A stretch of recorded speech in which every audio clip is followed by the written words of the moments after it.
Human not அலவுட்ல second part. நினைச்சு பாருங்க, நீங்க இருக்கிற இடத்துல இருந்து கவர்மெண்ட் உங்களை வெளில போக சொல்லுது. இதுக்கு மேல நீங்க இருக்க வீட்டுக்கு உங்களால திரும்பி போக முடியாது. உங்களோட பொருட்களும் எல்லாமே அங்கேயே தான் இருக்குது.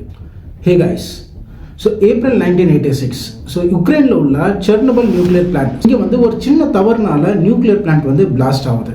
பிளாஸ்ட்னால நியூக்ளியரோட ரேடியேஷன் காற்றுல அங்கே இருக்க தண்ணியில் எல்லா இடத்துலையுமே ரேடியேஷன் ஆகுது. உக்ரைன் ஃபுல்லாக அந்த ரேடியேஷன் பரவுது. ஸோ அந்த பிளாஸ்ட்னால கிட்டத்தட்ட 100 பேர் அந்த பிளான்ட்லேயே இறந்து போகிறாங்க. அதை தாண்டி அதில் ரொம்ப பக்கத்தில் இருந்தது ஒரு சிட்டி, பிரிப்பேர்ங்கிற ஒரு சிட்டி. இந்த சிட்டியில் கிட்டத்தட்ட 50,000 மக்கள் வாழ்ந்துட்டு இருந்திருக்காங்க. அந்த 50,000 மக்களை government all of the sudden அங்கேருந்து வெளில போக சொல்கிறாங்க. வீடு, அவங்களோட பொருள் எல்லாத்தையும் விட்டுட்டு கவர்மெண்ட் அந்த 50,000 மக்களையும் வெளியே எடுக்கிறாங்க. கவர்மெண்ட் என்ன சொல்கிறாங்கன்னா, ஒரு 3 நாளைக்கு மட்டும் எல்லாரும் வெளில இருங்க, எல்லா ரேடியேஷனும் குறைஞ்சிருவாங்க.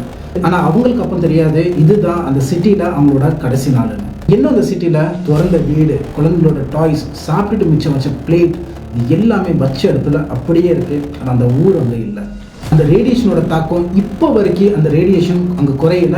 கிட்டத்தட்ட கவர்மெண்ட் அந்த ஏரியாவை சுற்றி 30 கிலோமீட்டர் வரைக்கும் பேன் பண்ணியிருக்கு. அதாவது ஹியூமன்ஸ் நாட் அலவுட்.